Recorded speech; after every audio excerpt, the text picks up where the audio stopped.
Small Soldiers, a underrated classic to me. This movie is important to me in my childhood.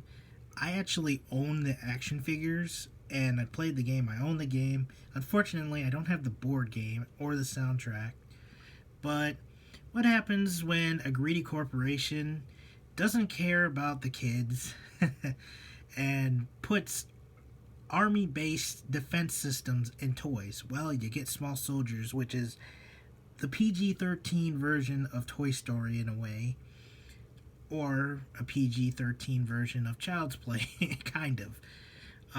You have the characters Alan, um, Major Chip Hazard, who is played by Tommy Lee Jones. Which, if you know him, he's a really legend.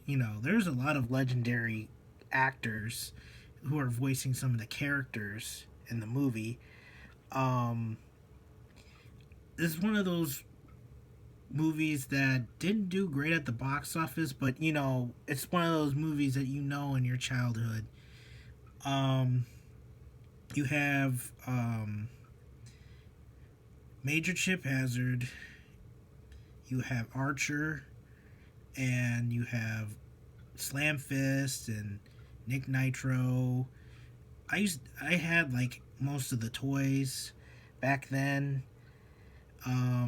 I could tell you a funny story about Chip Hazard in another on my other channel, but the only problem with this movie is some of the pacing and the anticlimactic ending with Chip Hazard versus Archer.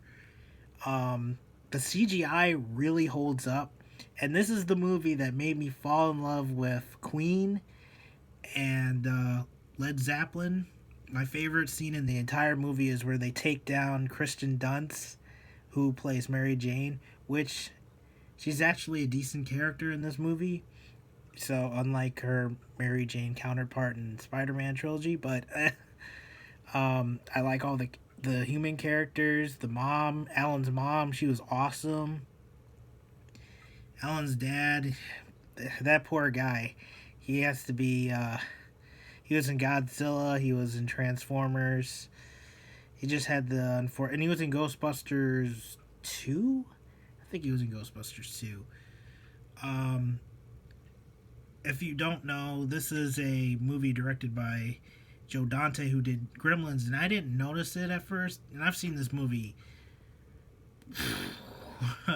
maybe 50 or 100 times or something. I never noticed the Gremlins in the trash can, but there's a lot of references, horror movie references, and you know, it's one of those movies that even my parents like, and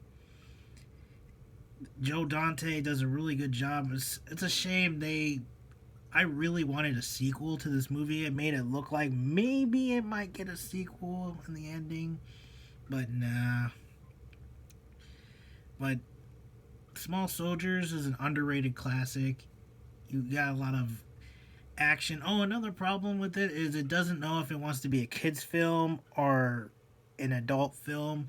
It's kind of like it's both positive and negative on that one. There's one moment it's like goofy, and then one moment is like, oh man, that's dark, and like some of the quotes, and there's cussing of course in there, so it's PG-13. Hey kid, you like Nine Inch Nails? Gorgon, moron, and there's like so many. I'm not a ma'am, or greetings, Alan. Now shut up. The movie gets me hyped up, even though that it's like a 20-plus-year-old movie. I feel like a little kid watching it. This is my first time rewatching it in a few years, but I still own my VHS copy, and I own a DVD copy, and now I own a Blu-ray copy, and I am so happy to get it because this movie was my childhood, and Archer was basically Woody for me. For Toy Story, because I still have Archer. His battery finally died, and his battery was going for 19 years. Yeah, I never changed the battery for it, and then his battery finally died, so he couldn't talk anymore, so I needed to change that. But I still own the toys. I need to get the board game.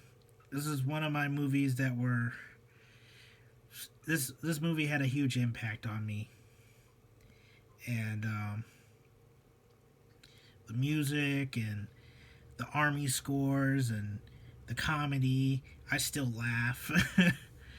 It's just it's a real shame that this movie doesn't get enough attention, and some of the ratings on it kind of breaks my heart that it's kind of low. I mean, I think Rotten Tomatoes or something gave it like a 40 something percent or 46 or something, and IMDb is like 6.2 or something. I'm like, no, this movie is way better than that.